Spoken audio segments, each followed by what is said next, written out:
Minimízalo. Bueno, os decía que principalmente quería abordar lo de la aviación y el marino, porque el transporte terrestre sostenible parece que tiene más solución y es más real, todo el tema de la electrificación, los coches híbridos, los híbridos completos, etcétera.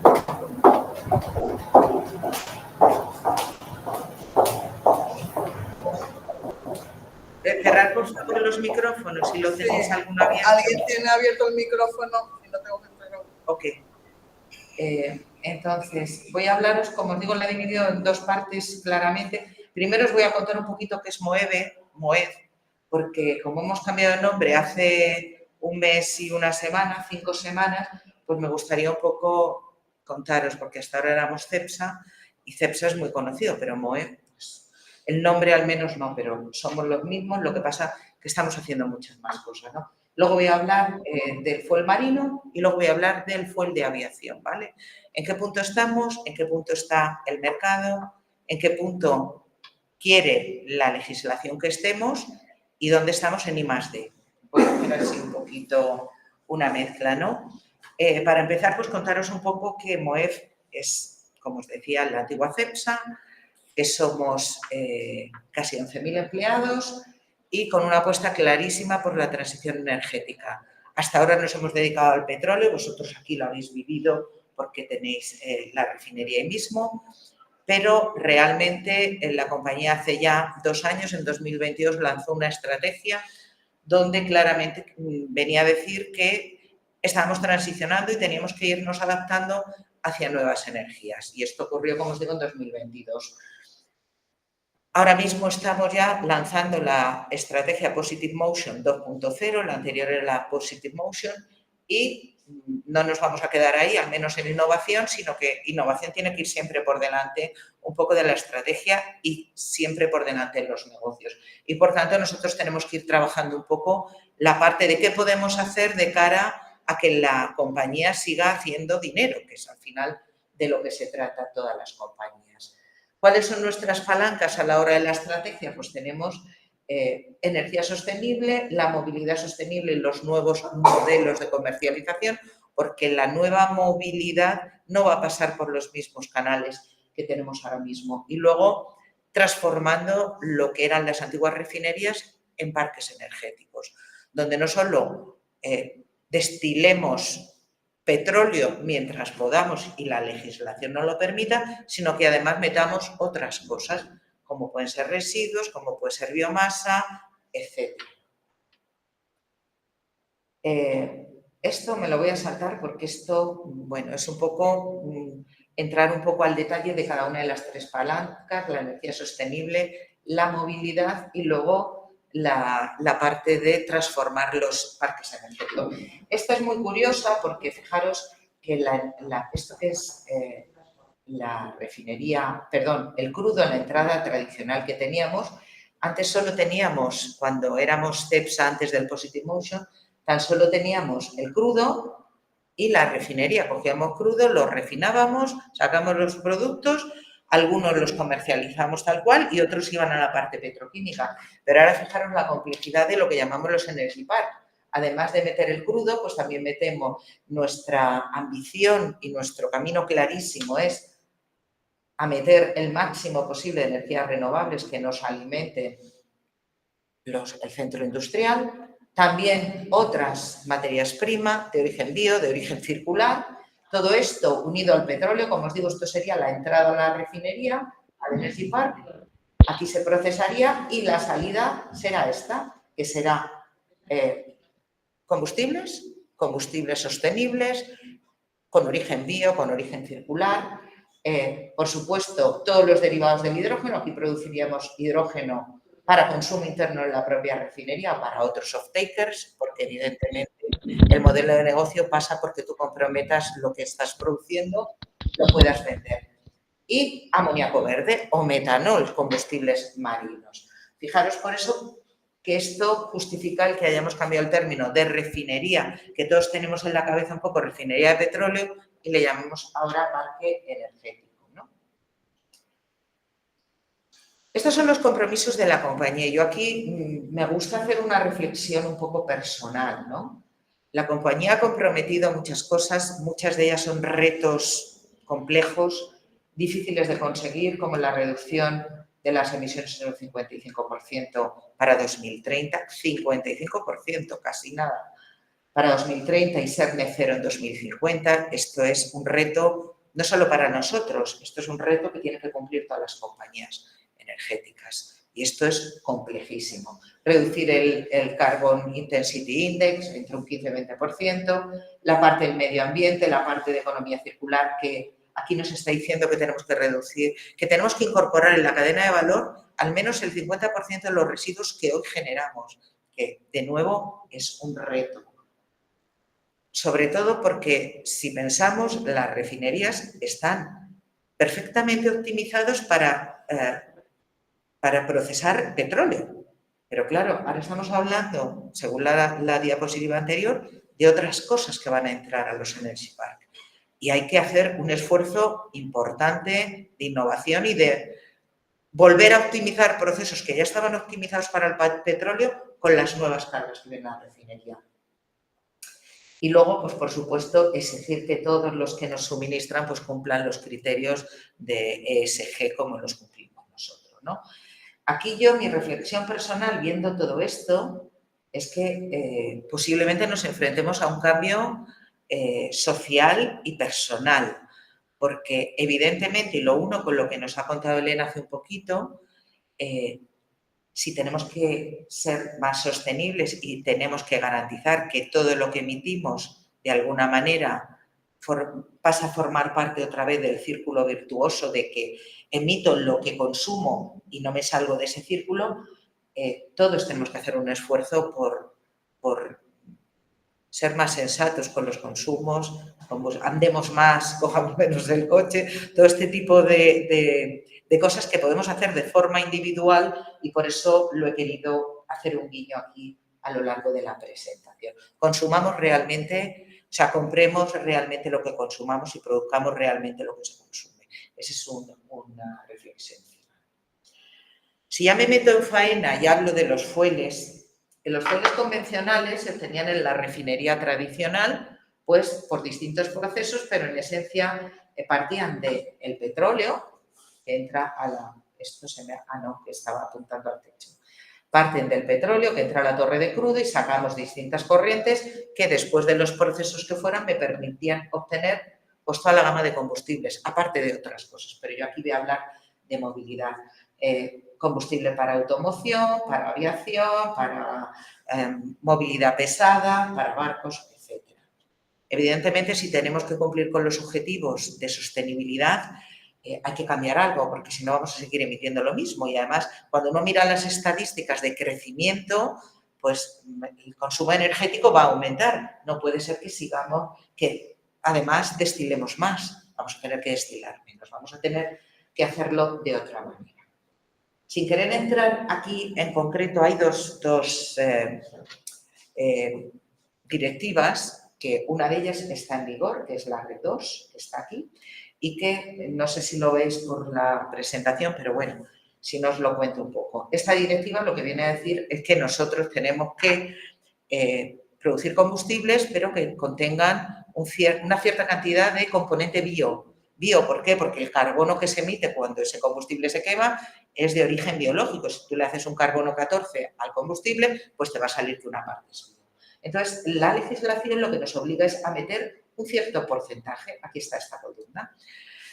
Esto es a nivel europeo. La RED II es una normativa europea, pero la transposición a la normativa española encima nos la hace más severa. Es decir, si la normativa europea dice 7% máximo de BIOS 1G, que es el tercer renglón, y de esos tenemos que meter de segunda generación, bio de segunda generación, que es aquella que no compite con la alimentación. En Europa dicen que 1,7 y nosotros, como somos un poco toreros, decimos, no, 1,7 es poco. Nosotros vamos a meter 2,2 en 2026 y 3,5 en 2030. Más de lo que... O sea, realmente somos en España, y esto nos ha pasado siempre, Europa legisla de una manera y nosotros decimos, sí, pero nosotros más. Bueno, esto es en cuanto a la parte de 2Gs y la 1G, pues decimos, bien, la 1G 7% máximo de primera generación. Estos son los combustibles que se hacen con biomasa que está compitiendo con alimentación, bien sea pues porque metemos un aceite vegetal que nos podríamos comer o bien porque quitamos del campo el cultivo alimentario y plantamos algo para hacer combustibles. Esos son los de primera generación. Bueno, pues aquí donde nos dice la legislación 7 máximo, nosotros decimos no, nosotros en 2023 3,5 máximo, en 2024 3 y en 2025 2,6. Es decir, si tenemos que meter el porcentaje que nos dicen de bio y limitamos el 1G, esto nos obliga a que el 2G lo tengamos que aumentar. Y no hay tanta solución de cultivos 2G. Ahí lo dejo. Esto es lo que estará en vigor y esta es la propuesta que se tiene entre 2026 y 2030, que es todavía más, digamos, más dura para los que producimos combustibles.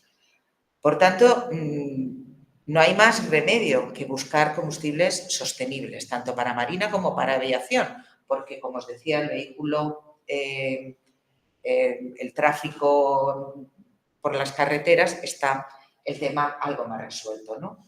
Cuando uno piensa en los combustibles sostenibles, evidentemente el origen fósil tiene que estar completamente minimizado y cada vez va a ir a más mínimos.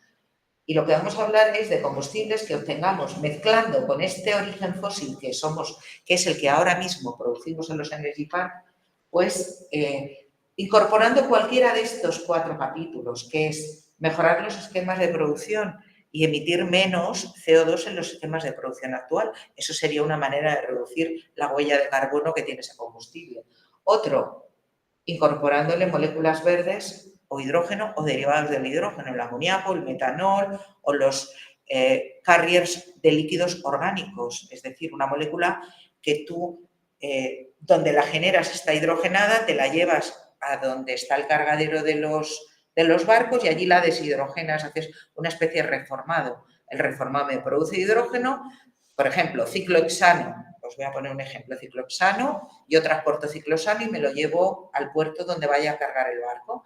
Allí llega el ciclohexano y allí en el propio puerto lo deshidrogeno, produzco benceno y ciclohexano. El benceno lo puedo retornar aquí o lo puedo vender porque el benceno es un producto químico de base, ¿no? Otro, además, lo que hagamos está claro que tiene que ser compatible con las máquinas. Nosotros estamos hablando desde el punto de vista de quien fabrica el combustible, pero aquí tenemos varios players. Uno de ellos es quien fabrica los motores. No podemos llegar ahora con un combustible que requiera una ingeniería o un diseño que no esté preparado los barcos, ¿no? Y luego, además, que todo sea de bajo índice de carbono, el Carbon Intensity Index.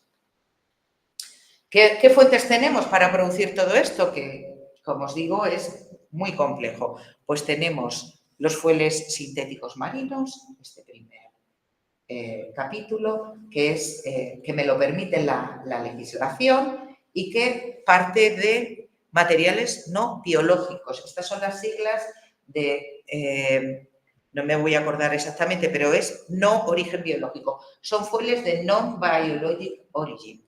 Es decir, no puede ser bio, puede ser circular. Esto, por ejemplo, podría ser.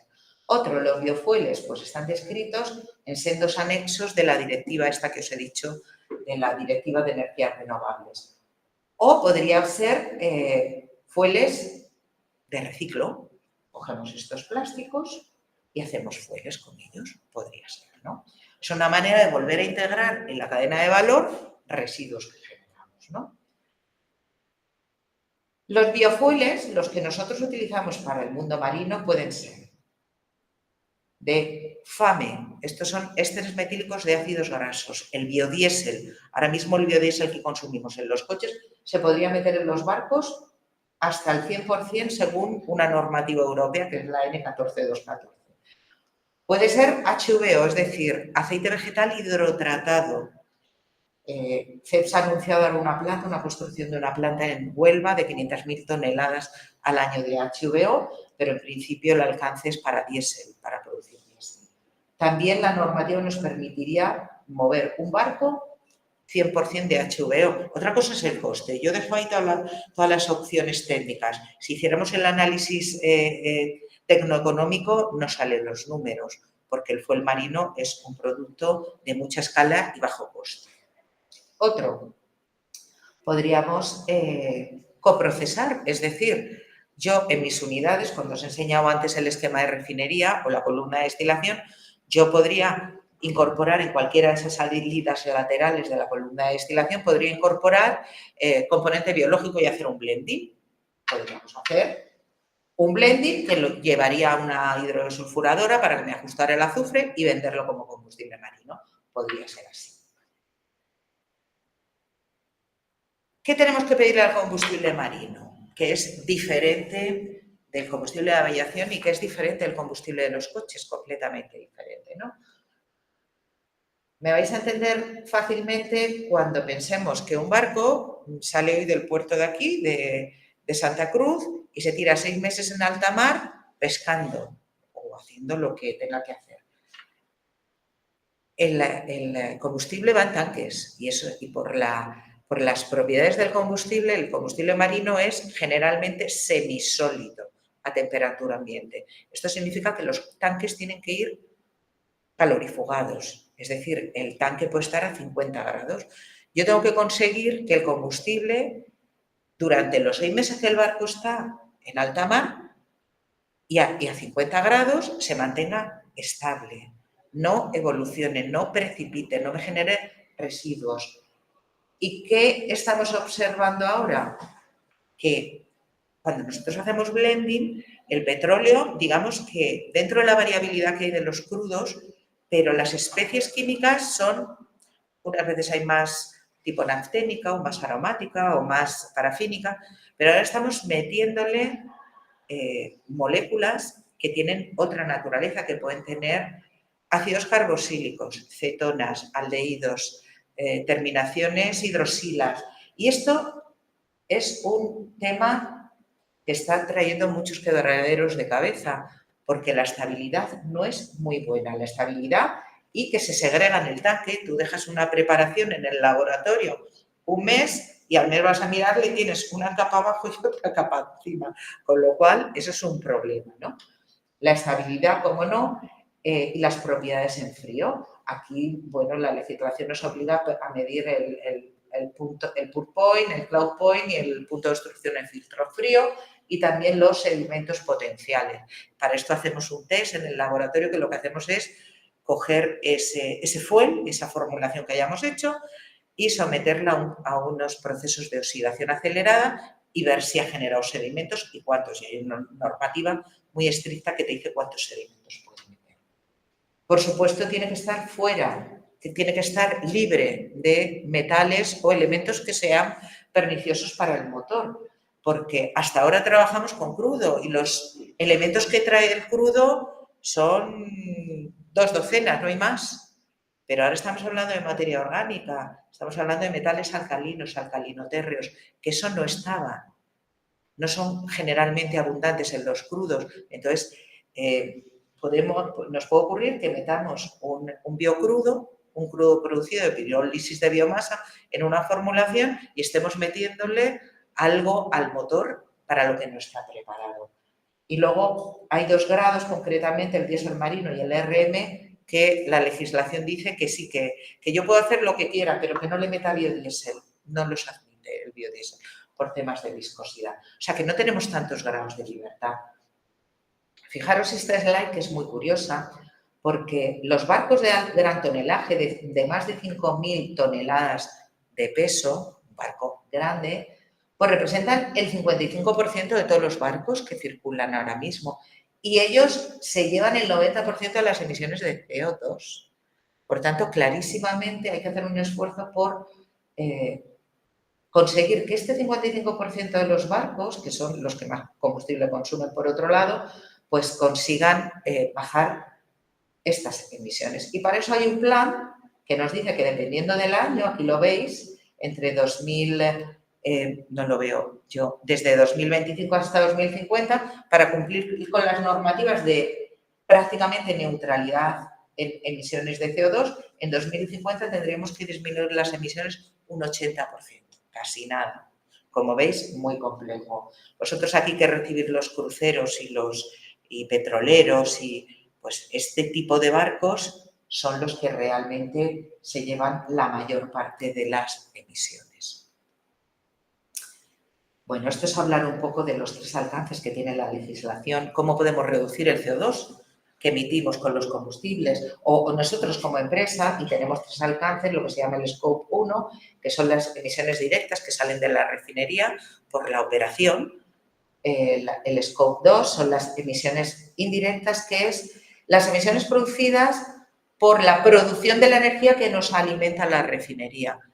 Por eso hablaba antes de introducir energías renovables en la refinería con la idea de reducir el Scope 2. Y el Scope 3 son las emisiones que produce la combustión o la utilización de los productos que nosotros vendemos como empresa. Y aquí es donde entra el tema de los combustibles marinos, que para reducir estas emisiones o conseguimos meter mucho bio en los combustibles, porque hoy por hoy ni para los barcos ni para los aviones se está pensando en electrificarlos. Para los barcos hay algunas alternativas, ahora lo veremos, y para los aviones pues está el tema del hidrógeno, que también lo vamos a ver. Por tanto, los combustibles marinos vemos que una opción es el hidrógeno, los derivados del hidrógeno, los líquidos orgánicos, eso que os he dicho, el ciclohexano, y estas son las siglas de Liquid Organic Hydrogen Carriers, o sea, transportadores, moléculas transportadoras de hidrógeno. Otros fueles que pudiéramos desarrollar en la refinería a partir de otro tipo de cargas, meter bio y residuos y seguir haciendo blending con el petróleo, electrificación de los barcos y bueno, quién sabe, ¿no? Ahí lo dejo. Por ahora no está claro que se puedan hacer de otra forma. Esto, por ejemplo, es una figura que sale del centro, tenía el centro, donde nosotros hacemos esos estudios que os comentaba antes de estabilidad. Vemos que hay fueles que tienen muy buen comportamiento según lo preparas, pero con el tiempo van aumentando los sedimentos y te los sacan de especificaciones y por tanto los tienes que descartar porque no cumplen con esos requerimientos de estabilidad. Os quiero contar un proyecto en el que estamos involucrados en Mueve, que es súper interesante para que veáis un poco la dificultad que tiene esto que os cuento. Se habla mucho del amoníaco, el amoníaco como combustible, el cracking de amoníaco me puede producir hidrógeno y el hidrógeno es un vector energético. Pero no está todo resuelto con el tema del amoníaco. Cuando uno piensa, y a vosotros toca muy de cerca, que tenéis mucho mar alrededor, cuando se ha pensado que el amoníaco pueda ser un combustible para propulsar barcos o el traslado del amoníaco de un sitio a otro y luego llego al sitio donde llevo el amoníaco y ahí hago cracking de amoníaco y recupero el hidrógeno, pues alguien ha pensado que no está todo resuelto y que hay mucho desconocimiento alrededor del amoníaco y entre ellos lo que intenta salvar este proyecto, que es ¿qué ocurre si hay un vertido de amoníaco en el mar? ¿Cómo afecta eso al ecosistema, ¿no? Se ha montado un consorcio a nivel europeo donde estamos nosotros como productores de combustibles, están las navieras, está Maersk, está DNV, está la Armada Francesa, o sea, es un consorcio de un montón de empresas donde los que no estamos directamente haciendo los experimentos, somos patronos del consorcio, aportamos dinero y hay un grupo muy importante de investigadores que están intentando resolver este gap de conocimiento para ir a Bruselas y plantarse allí y decir, mira, hemos desarrollado algoritmos que prevén cómo se va a diseminar una marea, por ejemplo, o un release de amoníaco en el mar o en el aire. ¿Para qué? Pues para ver cómo se legisla los temas de contención cuando haya, o sea, para que tú tengas el riesgo metido en tu caso de negocio cuando pienses en mandar un barco a algún sitio, ¿no? Esto es, fijaros aquí, puede haber una salida de amoníaco que puede venirse al mar o puede ser una nube gaseosa. El amoníaco se transporta en fase líquida y su punto de ebullición son 33 grados bajo cero. Por eso hablamos del amoníaco líquido que va refrigerado, porque del tanque, además en la expansión seguramente haya una nube de gases de amoníaco. Y el proyecto es súper interesante y está llevando a diseñar, construir dispositivos sensóricos que permitan medir debajo del mar, en la nube, con drones, barcos de la Armada Francesa. Súper interesante el proyecto. Estamos ya pues realmente empezó aquí el proyecto 2022, 23, 24, estamos a un año. En enero, en el primer trimestre del año que viene se va a hacer la prueba ya con el barco de la Armada haciendo una emisión controlada, con barreras, tal. Esto va a ser súper interesante. Es decir, aunque haya cosas que se vean como prometedoras, no está todo resuelto y para innovación, desde luego, queda mucho camino por recorrer. Tenemos que hacer muchas cosas. Las conclusiones, bueno, clarísimamente el transporte marítimo hay que descarbonizarlo. Claramente no podemos solo mirar los coches, no solo son los coches.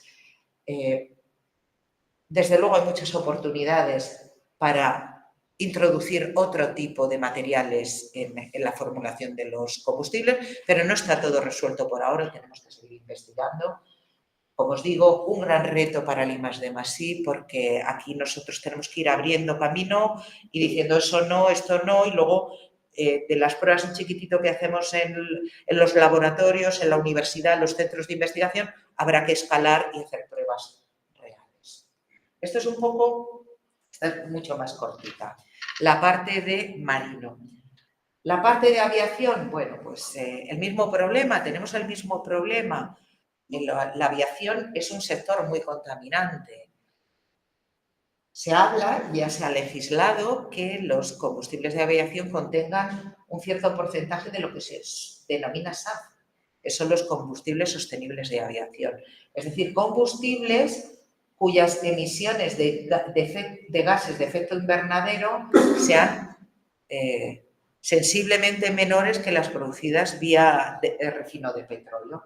Y luego no solo se habla de SAF, ya está legislado que el combustible de aviación ya tiene que tener un cierto porcentaje de ISAF, es decir, de fuel sintético. Este fuel sintético puede proceder de captura de CO2. Hemos tenido esta mañana una presentación, bueno, ayer, de un trabajo también muy interesante de captura de CO2. Cualquiera de los dos, SAF o ISAF, son temas que todavía no están completamente resueltos. CEMSA sí que MOEVE produce ya combustible de aviación sostenible. No lo producimos de manera continua, sino que hacemos campaña y lo distribuimos en determinados aeropuertos, pero con la planta de HVO que se tiene previsto arranque en 2026, pues sí produciremos esas 500.000 toneladas. Esta es muy interesante para los ingenieros. Esto es la energía contenida en los fueles de aviación. Fijaros, aquí en este círculo aparecen los combustibles habituales, el fuel oil, el queroseno o el biodiesel. Esto es la energía específica por la densidad energética. Tienen altísima densidad energética, son líquidos, añado, y una energía específica inferior a 50 en casi todos los casos. Luego tenemos aquí en este círculo azul el etanol y el metanol. Dos moléculas que son moléculas plataforma con las que en principio se puede hacer queroseno. Hay un proceso comercial que es el metanol alcohol to jet, que consiste en polimerizar el alcohol y deshidratarlo, finalmente hidrogenarlo y me produciría queroseno. Bueno, pues el metanol y el etanol pues están más cerca de los combustibles procedentes del refino del petróleo, pero fijaros en lo que se está manejando como vectores del futuro, todos los relacionados con hidrógeno, líquido, gaseoso, gas natural y las baterías. Tienen una densidad energética, son gases muy inferior a los combustibles habituales. Esto ya nos debe dar que pensar de qué estamos hablando. El consumo de queroseno de aviación es enorme. No me he traído cifras, tampoco os quería cansar. Esta también da que pensar.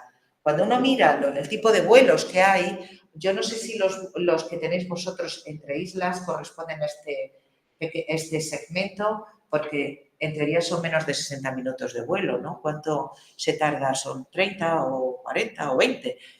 Yo diría que son estos. Bueno, pues en 2020, ya en la década de los 20, donde estamos ahora, ya cualquiera de estos vuelos puede ir con SAF.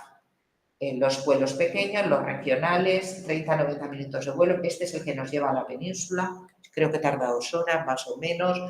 El que llevaría, por ejemplo, hora y media, estos son 2 horas y media, el que os llevaría, pues no sé, a La Coruña desde aquí, más o menos, no sé deciros.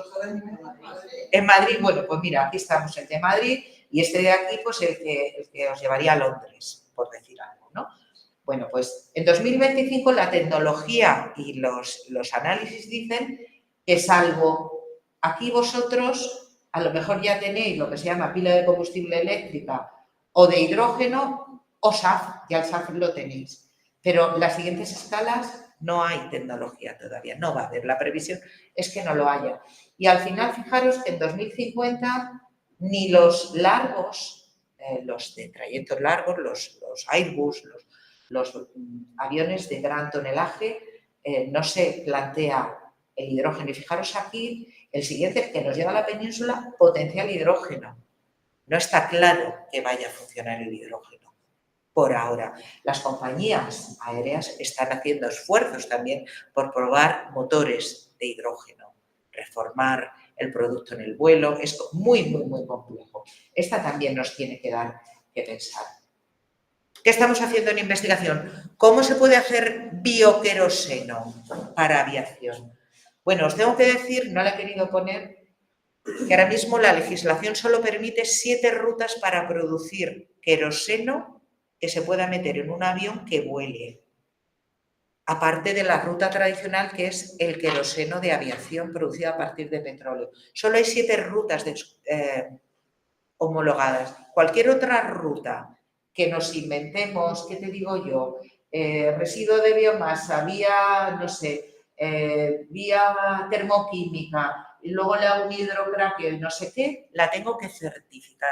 La certificación vale unos cuantos millones de euros y tardas años en conseguirlo. O sea, no es tan fácil como ponerse, mira, voy a inventarme con todas estas biomasas que tengo aquí, voy a combinar cualquier proceso termoquímico, petroquímico, de biomasa, fermentativo tal, o tengo un producto que luego me lo llevo a la refinería, lo acabo de ajustar y ya lo meto en el avión. No nos van a dejar. Vamos a necesitar mucho tiempo y mucha inversión para conseguirlo. Fijaros lo complejo que puede ser, todas las variables que podemos tener ahí. Hay algunas rutas que se están haciendo, nosotros estamos participando también en un proyecto que intenta demostrar que la ruta bioquímica te lleva los mismos compuestos que una que no se ve bioquímica, es decir, la molécula es la molécula, independientemente de si la he obtenido a través de un microorganismo o de una síntesis química. Pues ese proyecto lo que intenta es demostrar que la ruta microbiana permite producir las mismas moléculas que cualquier otra ruta. Porque esto es una carrera contra reloj, la legislación la tenemos ya encima y tenemos que producir biocombustibles de aviación. ¿Cómo vemos los Energy Park ahora mismo? ¿Qué es lo que tenemos en la refinería, bueno, en los Energy Park de Huelva y de San Roque? Fijaros, si esta misma slide la hubiera puesto hace, no sé, 2 años, 3 años, hubiera puesto únicamente, aquí hubiera puesto refinería y hubiera puesto el crudo que me entra, es que lo estoy viendo un poco a escorzo, voy a mirarlo aquí. Bueno, pues el crudo me entra a mano izquierda, ahí es donde tengo los inputs, y yo hubiera tenido mis productos producidos por el petróleo. Ahora mismo, ¿cuál es un poco la visión? Nos alimentamos con energías renovables, aquí a la izquierda, solar, fotovoltaica, PPAs eléctricos renovables, energía cuya utilización o cuya producción no haya generado CO2. Meteré materias primas renovables y aquí también hago un guiño a la parte del reciclado, es decir, materias primas bio y materias primas de reciclado. Las procesaré en el Energy Park e intentaremos, lógicamente, que la huella de CO2 sea la menor posible. O sea, esto es disminuir la huella de CO2 porque en 2050 en teoría debemos ser neutros en emisiones de CO2. Lo que no consigamos, es decir, la parte que sigamos emitiendo, tendremos que reutilizarlo, tenemos que capturarlo y convertirlo en algo que pueda volver a entrar a esta unidad. Es decir, este CO2 ahora mismo en innovación en Moeve tenemos proyectos que lo que hacen es estudiar la captura con materiales absorbentes que sean fáciles de producir y la energía que consuman en la parte de desorción del CO2 acumulado sea baja. Y luego también tenemos proyectos de conversión directa de CO2 a metanol, por ejemplo, o a gas de síntesis que vía Fischer-Tropsch me lleve a combustibles sintéticos. Evidentemente produciremos productos de baja huella de carbono, puesto que las entradas claramente son distintas de cuando metíamos únicamente petróleo.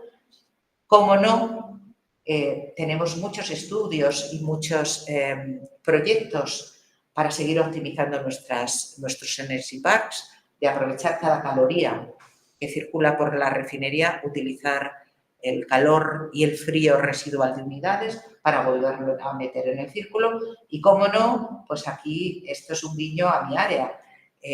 Aquí hay muchas cosas que todavía no son reales y no son más bien apuesta de futuro. Aquí, por ejemplo, con la integración, pues aquí vamos a tener un grid energético claramente que habrá que gestionar, habrá que ver cómo nuestros compañeros, ya no es solo el planning que hacíamos y la logística para los crudos, ahora también vamos a hablar de energía entrando y saliendo de la energía, del Energy Park. Por tanto, el Energy Park se transforma en un centro realmente de generación de energía y exportación de energía. Esa es un poco nuestra visión. El hidrógeno en la aviación, si recordáis 2 slides o 3 antes, cuando hablaba del hidrógeno como posible combustible, pues fijaros, la industria mundial de la aviación podría utilizar entre el 15 y el 20% del suministro mundial proyectado del hidrógeno de 600 millones de toneladas para 2050. ¿Cómo? Pues hoy por hoy lo que vemos es para producir SAF. El SAF necesita hidrógeno. Es decir, el hidrógeno en la aviación tiene 2 ángulos. Uno es que el avión pueda volar con hidrógeno y otro es que vuele con algo para lo que yo he usado el hidrógeno verde, que eso es lo que tenemos hoy claro 100%. Y luego, fijaros, las aerolíneas se han comprometido a lograr 0 emisiones netas de CO2 para 2050. Casi nada. Y consideran que los SAF son un factor esencial. Se estima que el uso de SAF podría mitigar las emisiones en un 65%. O sea, como veis, tenemos un grandísimo reto por delante. Y aquí y es mi cierre, las conclusiones de la parte de los fueles de aviación. De nuevo, aquí el tercer punto que quiero que os llevéis es la parte de I+D, y aquí os invito a vosotros a que sigamos haciendo este tipo de proyectos, a que las líneas de investigación claramente apunten a que este es un problema que tenemos todos. De otra manera, dejaremos de viajar, claro. Pues tendremos que volver a los carros, las canoas y los burros, porque la transición energética va a exigir un esfuerzo por parte de todos. Los combustibles, la tecnología tiene que avanzar. No solo nosotros produciendo fueles bio, tiene que haber un encaje total de todos los actores productores en la economía, porque la electricidad tiene que ser más barata para abaratar los costes del hidrógeno verde, para que así el coste del SAF sea competitivo, porque de otra manera vamos a viajar una vez cada 2 años porque se va a poner el avión a no sé cuánto. De manera que el esfuerzo en innovación claramente se tiene que potenciar más que nunca. Esta es mi visión particular. Así que, de nuevo, a los grandes investigadores que he tenido el placer de oír estos 2 días, os animo a que sigáis en el empeño de hacer proyectos interesantes. Y ya está, con esto termino. Si tenéis alguna duda, algún comentario.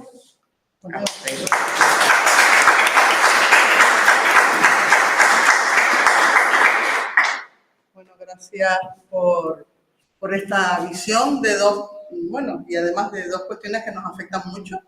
Como isla, si no podemos ir en avión y vamos a tener que ir en otro medio, el burro no nos sirve.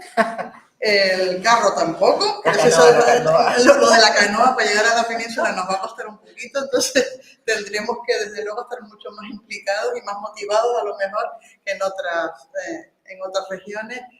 Pues no sé si del público hay alguna pregunta. Yo tengo 2 preguntas cortas.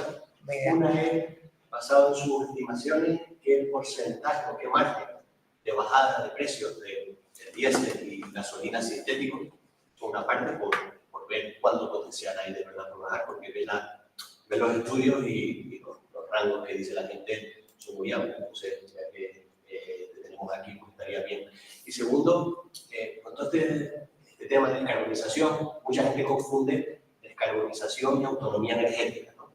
Entonces, el caso de Canarias, alcanzar la autonomía energética, es decir, nosotros producir nuestro propio hidrógeno para nuestros combustibles sintéticos, es muy complicado, ¿no?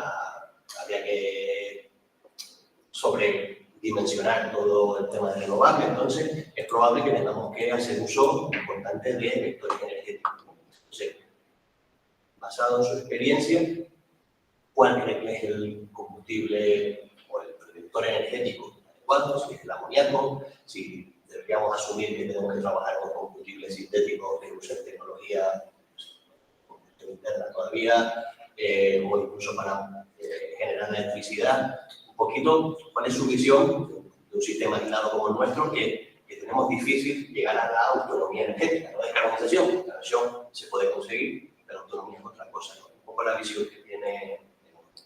Pues desde luego la apuesta de Moeve que comparto es el hidrógeno.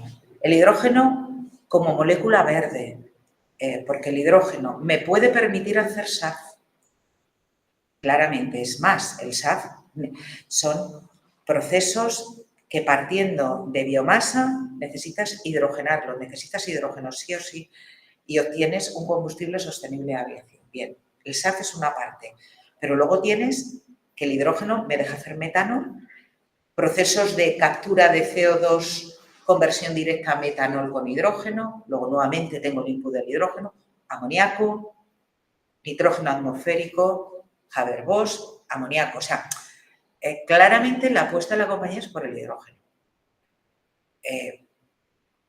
Las islas tienen la situación de, voy a decir, de aislamiento. En entendérmelo bien, no estáis o no estamos conectados con la península, con una refinería, por ejemplo, que pudiera producir los combustibles. Pero eso es algo que ocurre en las Baleares también, que no existe una producción. Es decir, siempre se ha transportado combustibles de un sitio a otro. O sea que, pero como se transportan... Pero Baleares sí está conectado con la Venezuela. Tiene gas, tiene bueno, gas sí, natural, pero, y tiene pero, otras bueno, pero opciones que nosotros no tenemos. te hablo, pues no sé decirte, de Sí, las Maldivas, no sé. O sea, sí. que siempre existe esa posibilidad de trasladar, como se llama, transportar las materias primas básicas, ¿no? En las islas no se produce todo, como tampoco se produce todo en la península y nos tienen que venir los barcos. O sea que la autosuficiencia energética de Canarias es una pregunta complicadísima. La geotermia, pues puede ser una apuesta. Eólica, pues puede ser otra apuesta. Yo estoy ahora pensando en Gran Canaria. Lo que tenéis ahí, que hace un viento, los aerogeneradores. O sea, no veo, yo no soy una experta en energías, en integración energética, pero yo creo que España, el sur de Europa, tiene una ventaja competitiva respecto al norte de Europa en el tema de las energías renovables. Y aquí a lo mejor es el viento y en Almería es el sol, no lo sé. Pero si tenemos que traer energía, la apuesta creo que es el hidrógeno, para mí. Bueno, la energía, como dijo antes, la densidad, el problema del hidrógeno es la baja densidad volumétrica. O sea, efectivamente. Hay que llevarlo a compresiones muy altas, hay que... No, claro, el hidrógeno como tal, sí. Ahora, transformarlo en una molécula, incorporarlo en una molécula. Ese es el kit. El amoníaco, lo que ustedes ven, para transportar hidrógeno más adecuado. Bueno, Moeve apuesta por hidrógeno y metanol y de hecho tienes en 2 proyectos, uno de metanol para Huelva y uno de amoníaco para San Roque. O sea que no sé si una tiene más adeptos que la otra, pero las 2 las vamos a llevar a cabo. Está dentro de esos compromisos que os he contado antes. Bueno, pues si entráis en información pública, en la página web, pues ahí viene ya el anuncio, el proyecto NUVA, el TARSIS, o sea que hay proyectos que ya van a caminar con metanol y con amoníaco, con los 2. Y la primera pregunta era del precio de... Sí, el margen que ven ustedes de reducción de costes de todos los combustibles sintéticos sobre los que tenemos que ir. Hoy que estamos a 4 o 5 meses, mira, yo te voy a poner 2 ejemplos, 2. Uno, hace un tiempo hicimos un proyecto de obtener combustible de automoción a partir de microalgas. ¿No? Está muy bien, son sumideros de CO2, crecen rápido, tal. Cuando el litro del gasoil de automoción estaba a 1 euro, el litro del aceite hidrotratado de algas nos salía a 10 veces.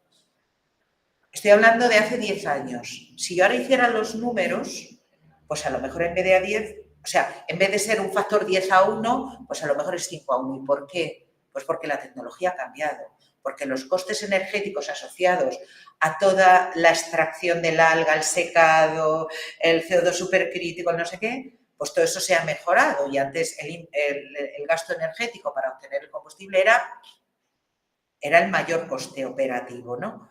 Y como todo lo que va evolucionando la tecnología, pues puede llegar un momento en que algo que hoy no es económicamente viable pase a serlo. El hidrógeno electrolítico, pues barato no es barato.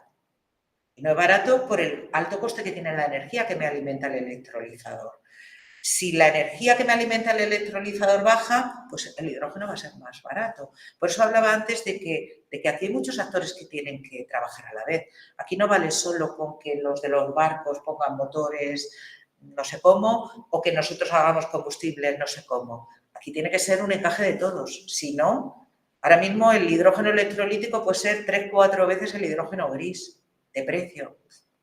Pues a trabajar. Estos ingenieros florecientes que tienes aquí, estos químicos, pues manos a la obra. Hay muchísimo por mejorar todavía. No tengo un dato claro de cuánto la gasolina sintética es caro, ¿eh? Porque Fischer-Tropsch es un proceso muy caro, de una escala gigantesca. Ahora se tiende a los mini Fischer-Tropsch, a hacer unidades de conversión de gas de síntesis en pequeño.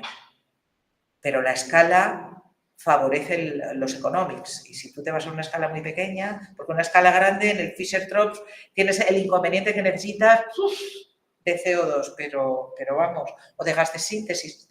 Si te pasas una escala pequeña, pues a lo mejor la puedes poner en un horno que te esté quemando combustible y la pones ahí. Pero ¿a cuánto te sale el litro de combustible sintético? Vicente, va. Me gustaría hacerte una pregunta. Viendo un poco las transparencias, parece que la legislación no va en paralelo con la tecnología. Es decir, que yo, desde mi punto de vista personal, es muy difícil que con la tecnología actual podamos cumplir los objetivos. Por ahí, tanto la Unión Europea como muchas empresas dicen que en el 2050 cero de emisiones de CO2, es un factor solo. Seguramente los que dijeron ahora que en el 2050 pues, va a ir a cero de emisiones, porque estará tomando el sol o igual estamos por aquí. Y después después, otra cosa. Yo creo que todo el tema estará después de la organización, hay que hacerlo, porque está claro que es climático. Estamos viendo aquí en Canarias de que estamos en noviembre y estamos casi como en verano. Efectivamente. Pero al final yo creo que lo que no nos...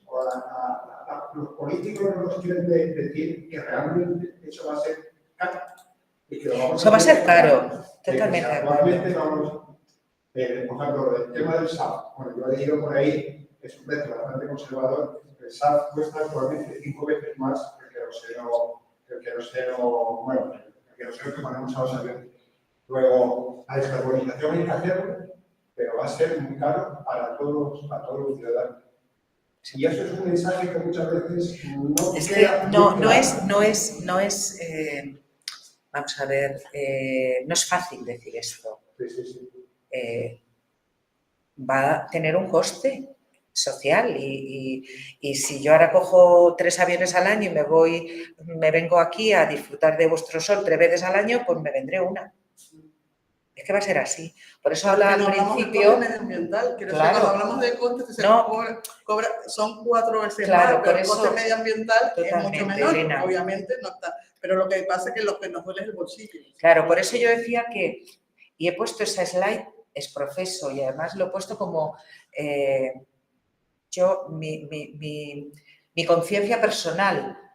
Vamos a tener que cambiar muchas cosas porque no es que lo podamos pagar, es que estamos así atados o sea, tenemos que hacer las cosas bien y eso pasa porque cambiemos mucho nosotros también y dejemos de, en vez de irnos a no sé dónde, pues vosotros os vais ahí a Naga y tan a gusto, en vez de iros a Pirineos. O sea, vamos a tener que cambiar muchas cosas porque los costes son grandes. Pero es que no hay plan B, no lo hay. Entonces, si tenemos que descarbonizarnos y tenemos que dejar de emitir CO2 fósil, pues hay que hacerlo. Y yo creo que Mueve, vosotros lo habéis vivido, ellos dos son compañeros míos, entonces vosotros lo habéis vivido, Maite y tú con esto no hay más remedio que hacerlo. Y efectivamente, hay que cambiar.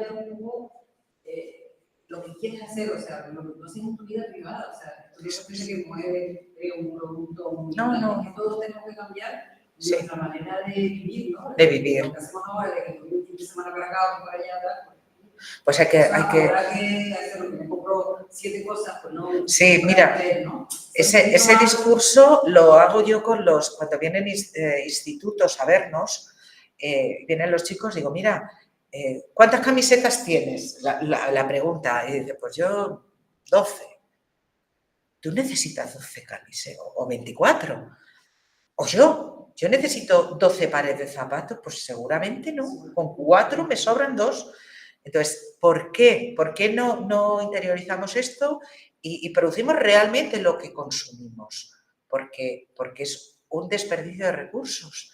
O sea, es que estamos agotando recursos y generando residuos que tienen un mal encaje en los esquemas de producción, porque no es fácil meter un residuo en una refinería de nuevo. Esto no es sencillo, ¿no?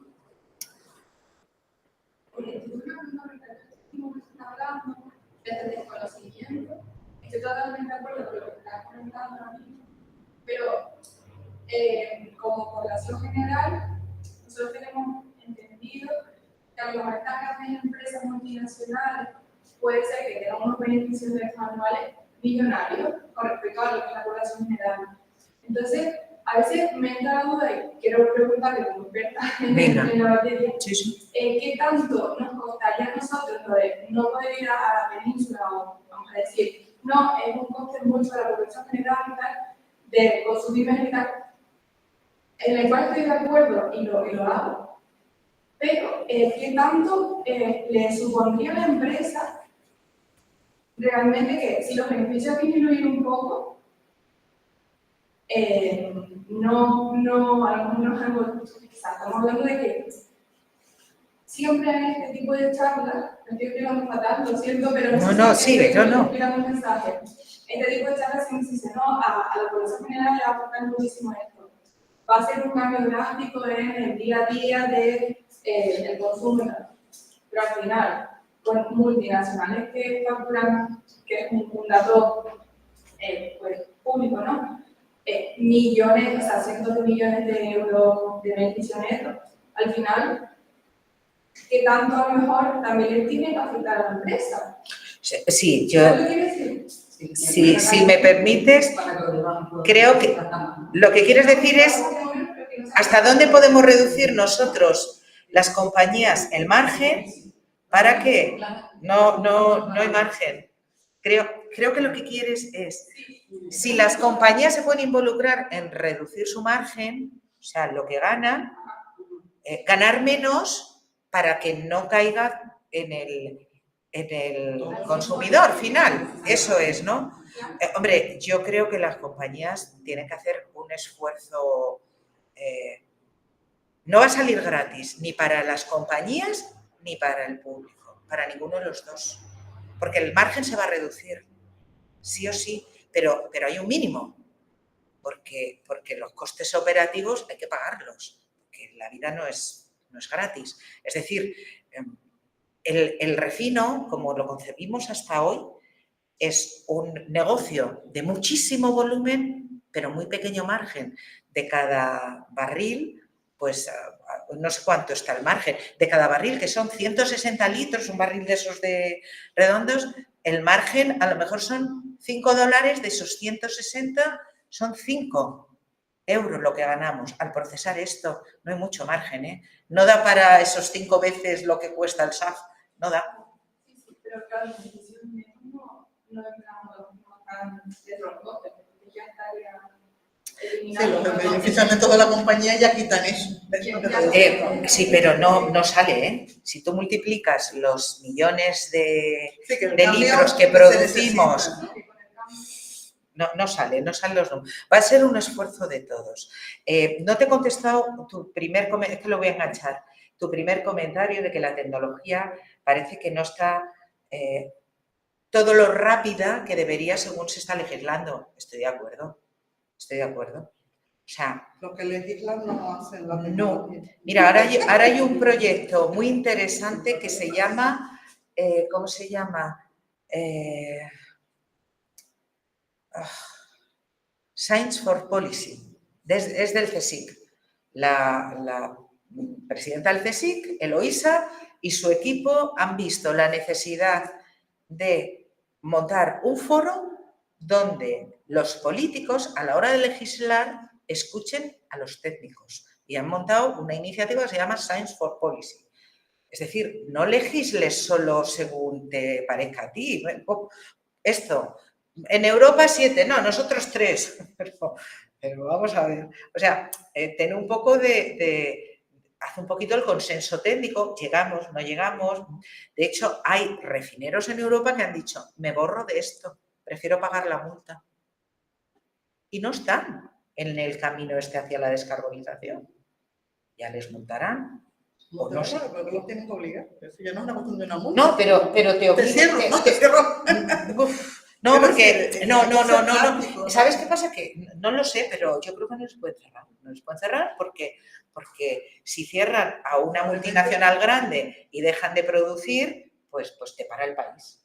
Entonces no lo pueden cerrar, le pondrán multa. Será no sé si pulso, pero no están las cosas muy fáciles, ¿eh? No están muy sencillas. Pero ni nosotros, en esto Europa va a la cabeza. Nosotros, digamos que la legislación es la más severa ahora mismo en emisiones. En Estados Unidos, a cascoporro emiten, en China, en la India, en África ni os cuento, o sea... Pero si en Estados Unidos no existe el cambio climático, bueno, entonces... Exactamente. Bueno, y la que nos viene. Y la que nos viene. Así que nos queda mucho por hacer, así que a por ello. ¿Sí?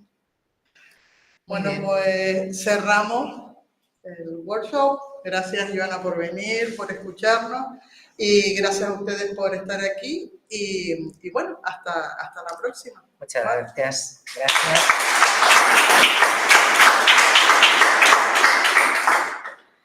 Muy bien.